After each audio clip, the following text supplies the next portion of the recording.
Hi guys! Welcome back to my YouTube channel, Lola Glo. Kumusta ang lahat? Sana'y nasa mabuti tayong kalagayan at ligtas sa anuman masamang kapahamakan. At bago ang lahat, shoutout muna sa lahat ng mga supporters ng bawat angel at mga kaibigan ko dito sa mundo ng YouTube. Mega love shoutout sa ating lahat. At ano ngayon ang ating reaction upload?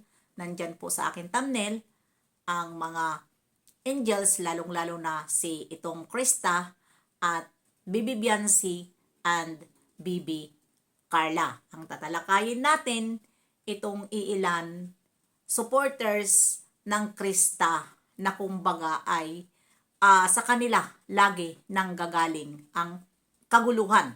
At saan ko ito nakita, doon ko ito narinig kay Sir July.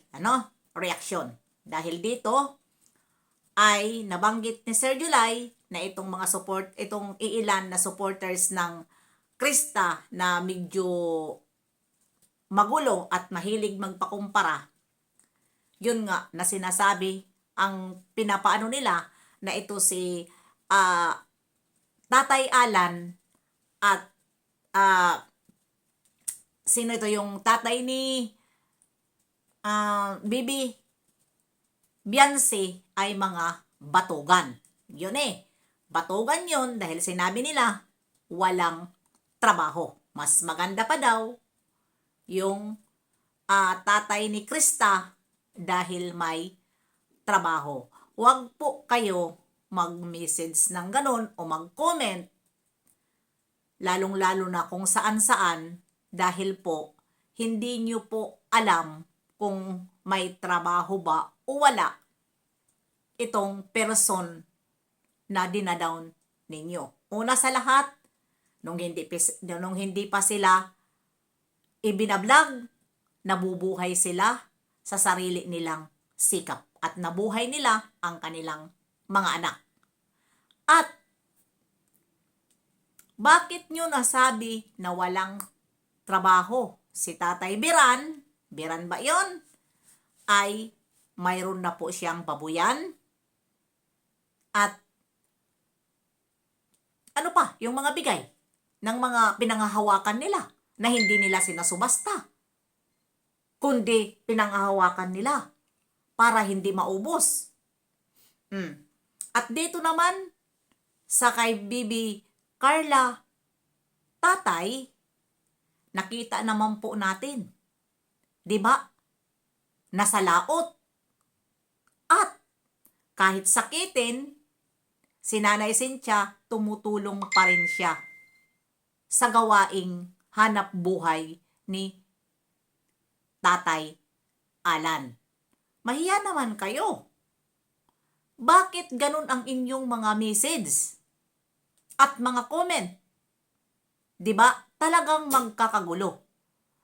Sasabihin nyo, magulo ang mga angel dahil nga, yan nga, hindi nagkakaintindihan. Magkakagulo talaga dyan sa mga comment nyo na wala sa ayos. 'Di ba? Bakit nyo ipagkukumpara? Tapos sasabihin nyo, ang mga EDSI, ang mga tawag nito, ang Bibi Carla mga supporters, may ingay. Sa totoo lang, noon, walang ingay ang Jomcar. Nagkakaisa. Mula nung mayroon na nagka-division na, at ito ay ang mga supporters ng iilan na nagmamahal noon kay Carla, ay napunta kay Krista, sa Krista, doon po ngayon nagkakagulo. Dahil alam na kung sino ito na mahilig magkumpara. 'Di ba? Hindi sila makamove on dahil umalis sila na sila naman ang may kagustuhan. Hindi sila pinaalis. Tapos aalis, mahilig sa mga pakumpara. 'Di ba? Bawat isa huwag pakialaman. Dahil kung halimbawa man mawala na sila ng sponsor, hindi naman siguro yun sila mamamatay sa gutom at alam nila ang gagawin nila. Dahil naranasan na nila ang dati sila nawala. 'Di ba? Hindi naman as in nawala. Huwag natin i-down. Dahil nabubuhay naman sila. At bakit rin yun nasabi? Hindi ba nakita natin? Si Bibi Carla, nung time na yon, ay gumagawa ng paraan ang kanyang nanay, nagtitinda ng puto. Yun ba ay mga tamad? Yung nanay naman ni Beyonce, tinutulungan, naglalabada. Tama ba ako, naglalaba? O doon lang sa mga damit nila na nakita natin si Bibi Beyonce na maraming labahan. Di ba nabuhay sila? Noong mga panahon na hindi pa sila kalingap. Tapos ngayon, kung ano-ano na lang ang inyong nakikita, porkit ba nakuha lang ni Kuya Bal yung tatay ni Krista na ikukumpara nyo agad? Di ba? Yan ang hirap sa inyo. Ang hilig nyo magkumpara. Kaya kapag kayo ang nire-reaksyonan, na itong mga supporters na ilan, hindi naman lahat. Dahil mayroon naman talaga babait dyan na mga supporters ng Krista na tunay talaga na nagsusupport at wala silang pakialam sa issue at hindi sila mahilig pang mangumpara. Ano? Huwag natin lahatin. Itong iilan lang na nakapunta ng Krista. Lumipat ng Krista. Alam na kung sino. Kahit sino, magkakagulo dahil ang mga supporters ng bawat isa, tulad ng Idse, tulad ng Carla, hindi sila papayag dyan sa comment na yan na hindi sila sasagot. Kaya sinasabi nyo, nagkakagulo, pero saan nanggagaling ang gulo? Hindi ba?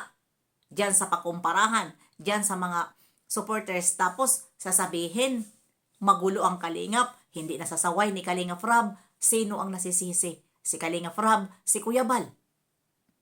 Dahil nga, sobrang gulo na. Pero sa totoo lang, tayo ang nagpapagulo. Di ba kahit sino, hindi maganda pakinggan yung pagsabihan nyo na umaasa lang sa sponsor, sila, Beran, at si Alan. Hindi po yun maganda. Alalahanin nyo, nakita po natin sila. Sila po ay mayroon na silang mga hanap buhay. Naghahanap buhay sila para lang mayroon makain.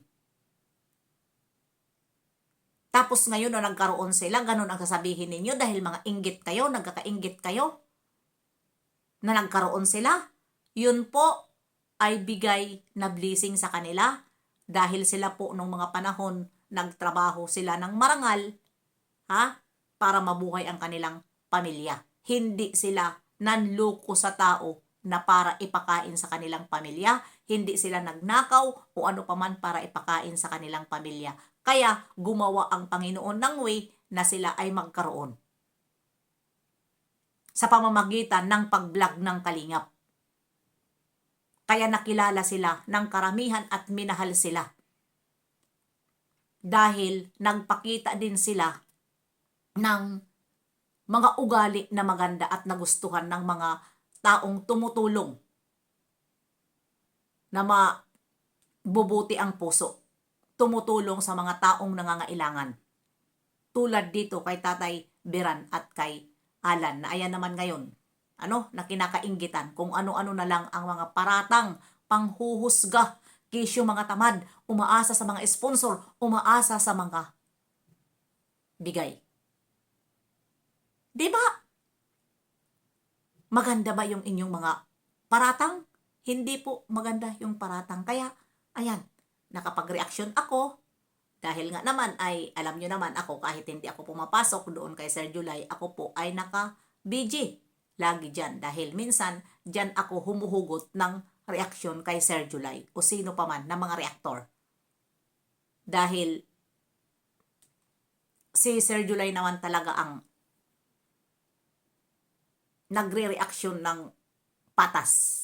At doon natin makikita Pero itong reaksyon niya patungkol dito sa ilan sa supporters ng Krista na nagko-comment ng ganon, hindi ko nagustuhan dahil syempre wala naman sa katotohanan ang kanyang comment.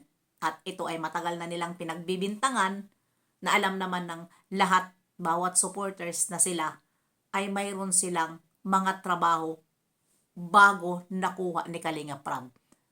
Ang pagkakaiba lang, medyo kapos sila noon dahil iilan lang naman ang kanilang kita. Pero ang importante, nagtatrabaho sila para mayroon ipakain sa kanilang pamilya. Hindi sila nagnanakaw. 'Di ba? Yun lang yun. Tapos kayo naman ngayon, kung makapagsalita kayo, makapag-comment kayo wagas, anong klaseng ugali mayroon kayo? Bakit ganyan tayong mga Pilipino? Ayaw natin makita na mayroon umangat sa atin. Kaya lagi tayong ganun Dahil nandito sa atin lahat ang inggitera. Makita mo man, inggitera, inggituro. Makita mo man na umaangat na ang isang tao, pagkakainggitan at gagawa ng paraan para malaglag. Yun po tayong mga Pilipino. Kaya, real talk ito. Ganun po tayo. Walang umaasenso sa atin dahil tayo naglalaglagan. Kaya bye-bye. See you next live and upload. God bless sa ating lahat. Mabuhay ang Kalinga.